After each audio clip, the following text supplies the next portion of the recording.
वफाकी वज़ीर बराए इत्तलात व नशरियात फवाद चौधरी साहब हमारे साथ मौजूद हैं। फवाद चौधरी साहब, बहुत शुक्रिया आपके वक्त का।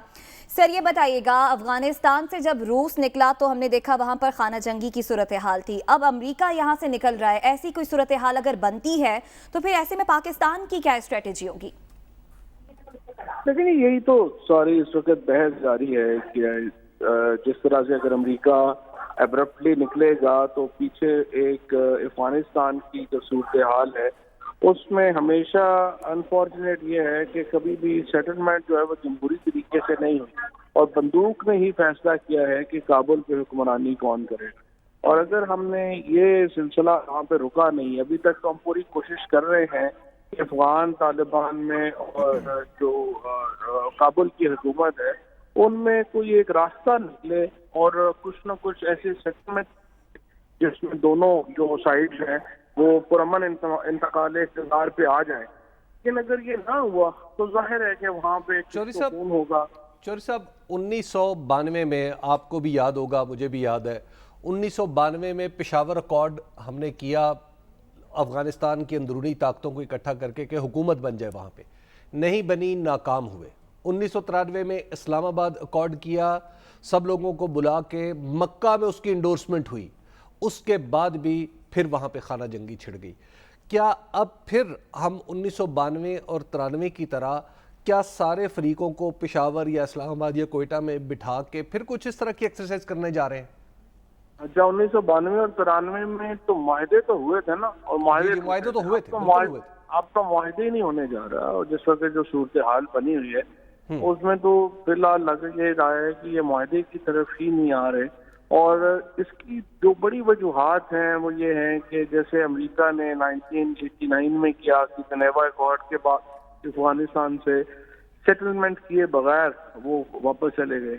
अब भी अमेरिका ने यही किया है कि वो जो सेटलमेंट है उसको किए बगैर उन्होंने डेट अनाउंस कर दी और वो चले गए। उसके बाद अमेरिका ने बराह रास्त अफगान तालिबान से मुज़ाकरात किए और उनकी लिजिटिमेसी जो है वो अब एक रिकग्नाइज्ड बात है। तो अब ये कि जो मेस है, प्रॉब्लम ये है कि बड़ी ताकतें जो हैं उनके अपने खेल होते हैं, वो खेलती हैं। और अब नाउ जैसे क्रुएलिटी ऑफ जियोग्राफी ये है कि हमसाए हम हैं अफगानिस्तान के, और ये जो हमारे वहाँ पर मैस होगा उसको डील हमने करना। चौधरी साहब, ये जो बातें जो आपने आगे आने वाले महीनों में, सालों में क्या होगा, मेरा ख्याल है कि इसके अंदर तो भी ना पाकिस्तान की स्टेट कोई हतमी तौर पे बात कर सकती है, ना अमेरिका, ना अफगानिस्तान, ना कोई और। लेकिन जो एक्चुअल फैक्ट्स ऑन ग्राउंड हैं, अभी ब्रीफिंग हुई, आप उसमें शामिल थे, ज़रा फैक्ट्स ऑन ग्राउंड अगर आप थोड़ा सा वाजे कर सकें। कुछ बातें ये हो रही थी कि तालिबान बस आज नहीं तो कल, आधा घंटा नहीं तो घंटा दूर हैं काबुल से, कि ये कोई हफ्तों की गेम नहीं है, ये फॉल ऑफ काबुल शायद उससे भी जल्दी हो जाए, जिस वजह से जो अफगानिस्तान की करंट गवर्नमेंट के ऑफिशियल्स जो अमेरिका गए थे वो अभी तक वापस नहीं आए। इस पे कोई थोड़ी सी क्लैरिटी है हमारे पास कि ऑन ग्राउंड सिचुएशन कहाँ पे है? इतना कॉल होना कि बस वो चंद दिनों में या चंद हफ्तों में हो जाएगा।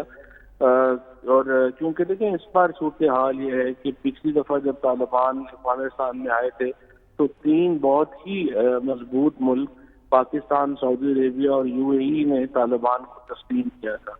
अब सूरत हाल ये है कि ये तालिबान के साथ कोई भी नहीं खड़ा, और इस वक्त जिस किस्म की एक तन्हाई का सामना है उन्हें, वो भी इतना आसान नहीं होगा कि वो जाके बस काबुल के ऊपर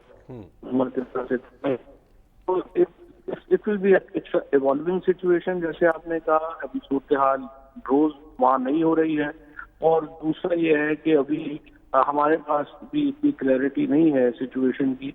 हम कोशिश कर रहे हैं, इस वक्त हमारी तमाम तर एफर्ट और कोशिश यही है कि अफगान धड़ों को बैठाया जा सके और एक स्मूथ ट्रांजिशन की तरफ बढ़ सके। चौधरी साहब, वज़ीर आज़म कल की ब्रीफिंग में शामिल नहीं हुए और उसके हवाले से कंट्रोवर्सी ने जन्म ले लिया कि शायद वज़ीर आज़म को कहा गया कि ये पॉलिटिकली अच्छा नहीं होगा क्योंकि वहाँ पे अपोजिशन के लोग बैठे हुए हैं।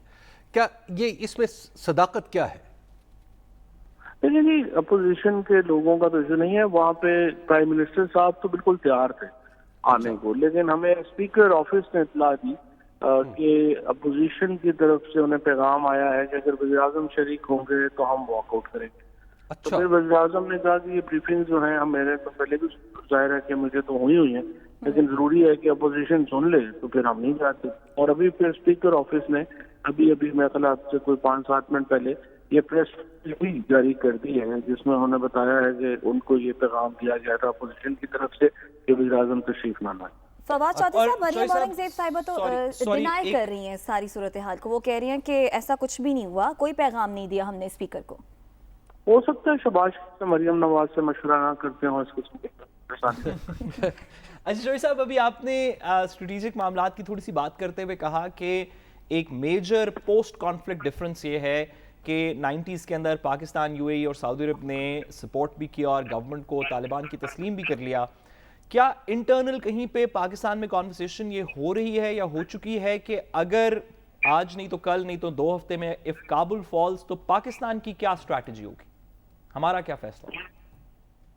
नहीं, ये एक इवॉल्विंग सिचुएशन है। अभी हम हतमी तौर के ऊपर अपनी पोजीशन जो है वो इस तरह से बयान करना मुश्किल है कि हमारी क्या पोजीशन होगी। ये तो उस वक्त के सर्कमस्टांसेस के मुताबिक ही पॉलिसीज बनती हैं। ये तो नहीं कि एक चीज अभी हुई नहीं है तो उसकी प्रेडिक्शंस के ऊपर एक स्ट्रेटजी बनाना थोड़ा मुश्किल हो जाएगा। हमारी बहरहाल अभी तक हमारी पूरी कोशिश यही है कि किसी तरीके से जो जैसा मैंने अर्ज किया कि हम एक पुरअमन ट्रांजिशन की तरफ जाएंगे जिसमें तमाम धड़े शामिल हो। और अगर काबुल में हुकूमत एक ग्रोह की बन भी जाती है तो यकीनन वो स्टेबल नहीं होगी, क्योंकि सारे बाकी लोग उसके खिलाफ मुतहारिब होंगे। तो आप मुझे बताइए ऐसी हुकूमत का क्या फायदा अगर आप एक दफा ताकत तौर के ऊपर हुकूमत ले भी लेंगे तो आप स्टेबिलिटी कैसे लाएंगे जब सारे आपके खिलाफ लड़ रहे होंगे। बहुत शुक्रिया। फवाद चौधरी साहब हमारे साथ मौजूद थे। हबीब साहब, ये जो वज़ीर आज़म इमरान खान ने शिरकत नहीं की कौमी सलामती के इजलास में, अपोजिशन जो इस पर तनकीद कर रही है, सारी सूरत हाल आपके सामने, इसके अब सियासी असरात क्या हो सकते हैं? देखिए, जहाँ तक वज़ीर आज़म ने बड़ी ग्रेस का सबूत दिया है, यूजुअली वज़ीर आज़म ऐसी मजालिस में जब भी हुई हैं वो अपनी बेहश्त पे नहीं गए, यानी उनकी अपनी मर्जी थी कि मैंने चूंकि इनके साथ नहीं बैठना तो मैं नहीं जाऊंगा। तो अब सूरत हाल हुकूमत का कहना है कि बिल्कुल बरक्स हो गई है, यानी शहबाज शरीफ साहब ने अगर ये कहा है कि उनके वज़ीर आज़म के आने से मैं यहाँ से उठकर चला जाऊंगा, तो इसका मतलब तो बहुत ही इसका मतलब यह है कि वज़ीर आज़म ने इस दफ़ा ग्रेस दिखाई है और PMLN ने ग्रेस नहीं दिखाई। उसकी वजह यह है कि ये मामला जो है 1992 में वज़ीर आज़म थे नवाज शरीफ साहब जब ये मामला तय कर रहे थे, और इसी तरह 1993 में भी नवाज शरीफ साहब की बेहश्त के ऊपर ये सारी चीज़ें हो रही थी। जब पेशावर और इस्लामाबाद अकॉर्ड आप कर रहे थे, अफगानिस्तान की सूरत हाल में आप शामिल थे, तो उस आपको ये करने की क्या ज़रूरत थी कि आज वो सूरत हाल पेश आई है तो आप कहेंगे वज़ीर आज़म आएंगे तो हम उठ के चले जाएंगे। मेरा ख्याल है कि ये PMLN की निहायत ही गलत पॉलिटिकल मूव है, बल्कि इनफैक्ट ये कहना चाहिए ज़्यादती है।